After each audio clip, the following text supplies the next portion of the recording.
తాకట్లో ఉన్న మీ బంగారాన్ని విడిపించి ఆ రోజు ఆన్లైన్ రేటుకి కొంటాం. Sharma gold company.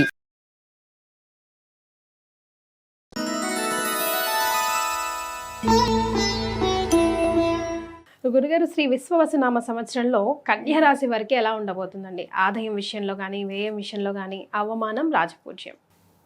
విశ్వవసునామ సంవత్సరంలో కన్యా రాశి వారికి 14-2-6-6 అంటే 14 ఆదాయము, 2 వ్యయము, అవమానం, రాజపూజ్యం మాత్రం 6-6గా చూపిస్తుంది మీరే పంచాంగం తీసుకున్నా కూడా.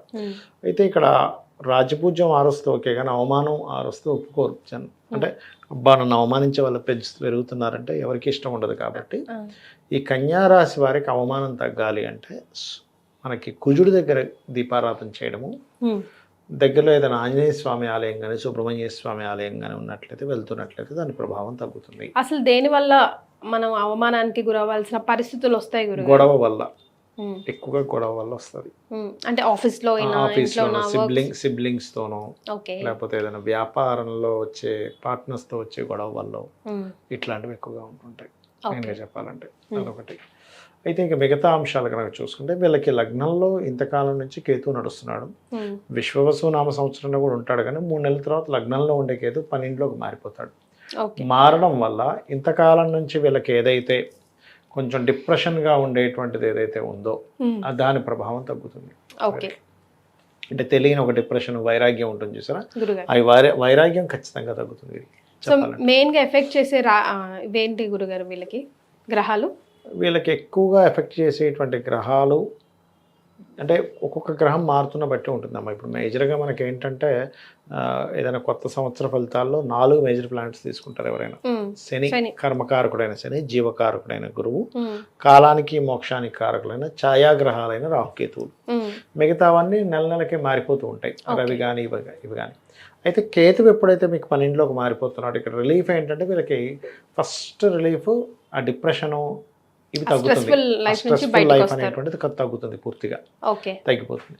ఇక రెండవది ఏంటంటే 12లోకి మరి కేతు వెళ్తున్నాడుగా, 12లోకి వెళ్తున్నందుకు ఏంటంటే మీరు ఏదైనా ఇన్వెస్ట్మెంట్స్ పర్టికులర్గా ఈ హాస్పిటల్స్ మీద, మెడికల్ రిలేటెడ్ వాటి మీద, ఎందుకంటే రవి సైన్ కదమ్మా, సో ఇటువంటి వాటి మీద ఇన్వెస్ట్మెంట్ చేసేటప్పుడు కాస్త చూసుకొని చేయాలి. కొంతమంది డాక్టర్స్ ఉంటారు, సొంతంగా ఏదైనా బిల్డింగ్ కడుతుంటారు, ఇది హాస్పిటల్స్ లాగా.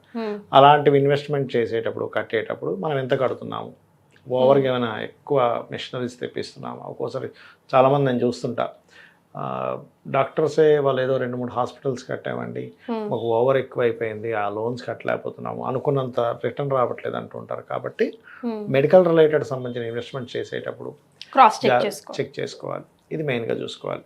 ఇక అలాగే వీళ్ళకి 6లో ఉండేసి 7లోకి వెళ్ళిపోతున్నాడు. 7లోకి వెళ్ళినప్పుడు ఏమవుతుందంటే ఇష్టపడిన వారిని వివాహం చేసుకునేటువంటి అవకాశాలు వస్తాయి. వివాహం విషయంలో కొన్ని ఘర్షణలు కూడా జరుగుతాయి. అదేవిధంగా రాహుతో కలుస్తున్న సరే ఏంటంటే విదేశీ సంబంధాలు ఎక్కువగా ఉంటాయి వీళ్ళకి మొదటి 3 నెలలు కూడా. దాని తర్వాత అంత ప్రభావం ఉండదు విదేశీ సంబంధాలు. ఫస్ట్ 3 నెలలు కనుక మీరు వివాహం కోసం ప్రయత్నం చేసేటట్టయితే విదేశీ సంబంధాలు, కొంచెం డిఫరెంట్ క్యాస్ట్లో వివాహం అవ్వడం, ఎందుకంటే శని రాహుల కలయిక కదా, ఇటువంటి ఫలితాలు ఇస్తుంది.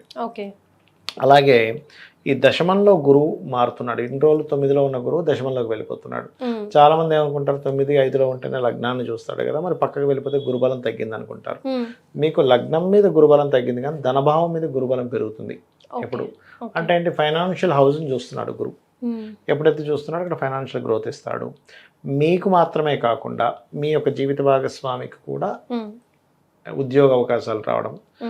ఈ కన్యా లగ్నం వారి యొక్క జీవిత భాగస్వామి ఏదైనా కొత్త కోర్సెస్ చేయడము, కొత్త సబ్జెక్ట్స్. ఇప్పుడు చూడండి, కొంతమంది గృహిణీలుగా ఉండి తర్వాత లేదు నేను ఈ కోర్స్ చేసి మళ్ళీ నేను జాబ్ సంపాదించుకుంటా అంటారు. అలాంటి వాళ్ళకి ఇది సరైనటువంటి అవకాశంగా చెప్పుకోవచ్చు మనం.